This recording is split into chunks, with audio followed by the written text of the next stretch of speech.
Hello, and welcome to The Mind of a Therapist, a podcast where we interview psychotherapists and helping professionals what they are passionate about in order to provide you with messages of encouragement and hope. The Mind of a Therapist is sponsored by Psychological Counseling Services, PCS, Healing Hearts and Transforming Lives. Please look into our intensive program at pcsintensive.com. I am Dr. Marcus Earle, the Clinical Director of PCS. Each episode will be hosted by me or another PCS therapist. Please enjoy the following discussion.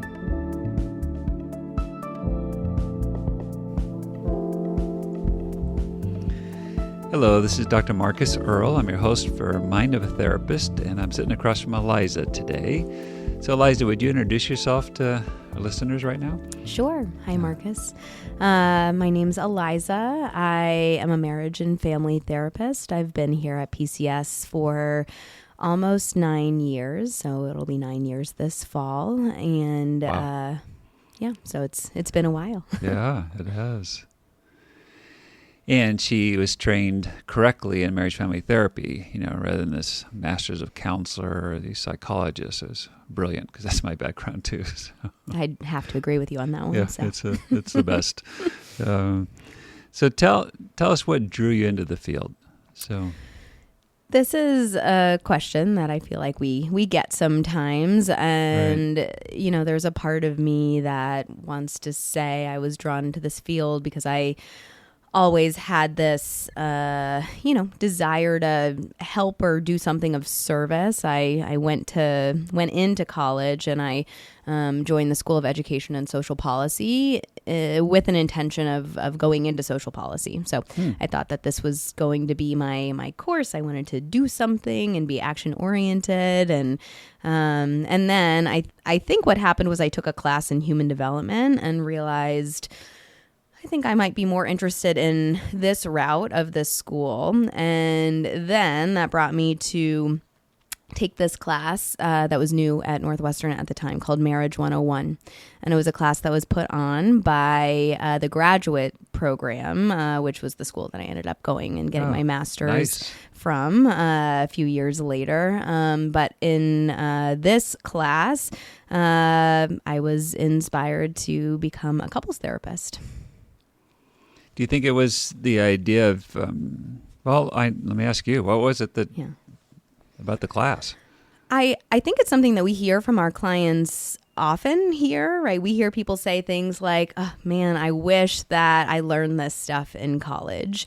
And not that this class taught me everything I needed to know about relationships, but it was a pretty profound experience to learn about the negative cycle of interaction and attachment styles and, how these dynamics impact the partner that you end up choosing and marrying and your success in your relationship. And I thought to myself, if this is something that I can help people learn about and do themselves, that this would be a really ideal career path for me. I think probably not unlike many therapists, I'm the chosen, peacemaker, mediator throughout the course of my life. It's been a role that I've taken on. So it was something that I felt like I was pretty good at and decent at. I also had the, I would say good fortune, maybe. I'm not sure if that's the right word for me either, but of being raised in a home with two parents who really had a deep connection with one another and loved each other so much. And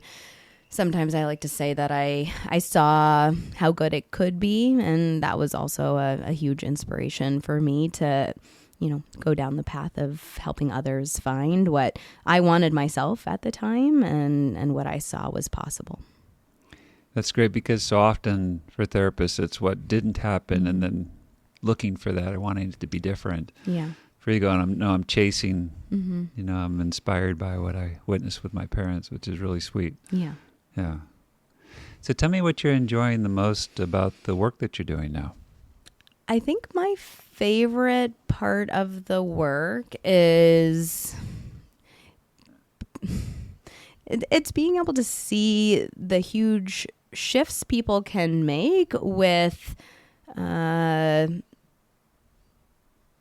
small amounts of information, maybe is the best way that I can put it. I was speaking from this place of how learning about attachment theory and learning about communication styles and patterns impacted me. And I think it's so important to help people understand how they show up in the world, and getting to a place where they can see that they are the way they are for a reason, and not that that's set in stone, but it helps them break through the shame. It helps give them understanding as to how they've found themselves in the place that they're in, and it helps them get the tools that they need to get themselves out of those places if that's something that they want or desire. Yeah, that's great. In the sex therapy field, there's a called the implicit model, which is, giving people permission. First is kind of normalizing things. Then there's limited information, which I think is what you're talking about. Then you step it up if needed to specific suggestions, and then final is intensive therapy. Yeah. So it is nice to see what people can do with some information they just didn't have. So go ahead. Yeah. No, I think my favorite thing to say to people is it makes sense. It makes sense why you found yourself here, and it makes sense why you are the way that you are, and it makes sense that you might want to be different if that's the case. And so how can we help you get there? So how would you describe the way you work with people? I work with people from a relational perspective. So I think attachment theory really just is the foundation that I use as a jumping off point, which I think is, the piece that goes back to the very first thing that you said in terms of how we were trained in, marriage and family therapy. I think at this point, for me, it feels strange to think that people weren't trained that way, or that's not their background, that I view things in such a systemic relational way that I don't necessarily always see, a different way to look at things. And so that's really how I approach the people that I work with. And while I do primarily work with couples, I would say even the individuals that I work with, I'm working with them from that perspective of how does who you are and your background and the things that have happened to inform and contribute to the way that you show up relationally. Because for me, our relationships, our connections are the most important aspect of our life. Yeah, I think that's huge, because the individual work is too often done in a vacuum, rather than to view what is happening and how are you influencing and how are you being influenced. And I know often when I hear somebody's story, I go, well, that does sound like it's difficult. It'd be very easy to decide with you. And then I wonder what makes you difficult. Yeah. So it's learning to ask the both and to hold space for all of that. Because nothing's just simple and straightforward. No. At least not to this point in my life. So what would you say are your goals professionally? I think that's changed over the course of time for me. I think if you asked me coming out of school, my goal was maybe to go off on my own and start a practice and, have a setting that I managed or ran or something like that, maybe not so dissimilar from being here. I think at this point in my life, my goal is to just grow as a clinician and continue to gain tools to help my clients in the best possible way. I know I've shared this with you. I'm very happy here at PCS. I'm more than satisfied. I feel like I have not reached, because again, there's always this growth process, but I've found my home here, and I think my life goals have shifted and changed in a way that maybe I would have been less quick to see as being my life path years ago. I knew I wanted to get married and have a family and have kids and all things that I have now.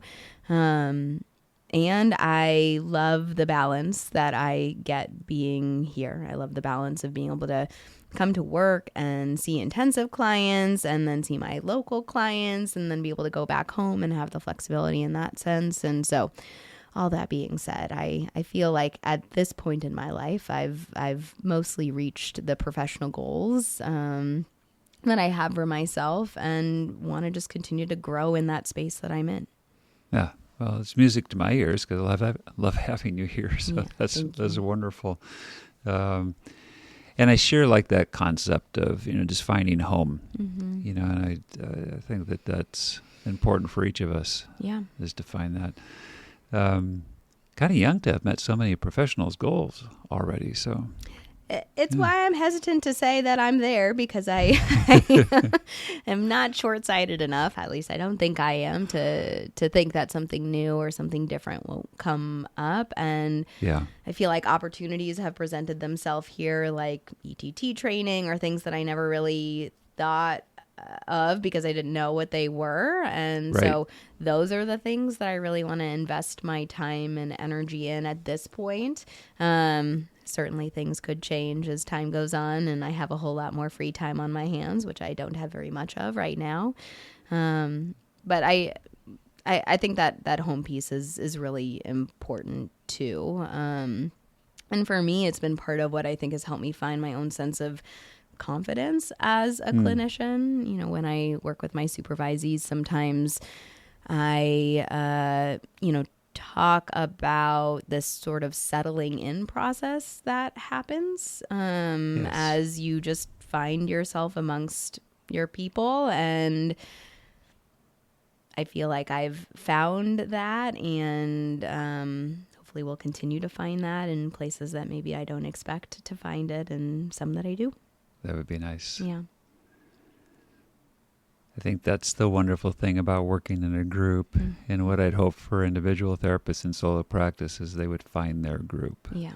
So they create some sense of home and connection. Yeah. Couldn't imagine not having that. And in moments or times where I've contemplated going off on my own or having a telehealth only practice, things like that, which more power to people who want to do that. That's just not for me. And being able to have a community of people who I can come to and consult with and pop in right when your door is open or anything like that is just so important to me. And it's why for me I like to keep my door open. I like to have people walking by and talking to them and popping into other people's office. Yes, you and I hold that in common. So we book in the hallway with our doors open. Yes. Which is quite Hopefully we nice. inspire other people to do the We'll same. keep the open door policy improving here at PCS. Yeah.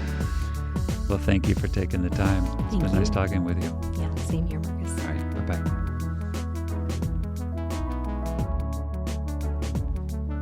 Please press the subscribe button, as well as rating and providing a review of our podcast. This helps others to connect with what you have been hearing. If you have any questions, please contact us at themindofatherapist@gmail.com. These questions will be kept anonymous. I want to thank Eric Price for the wonderful music you hear in this podcast.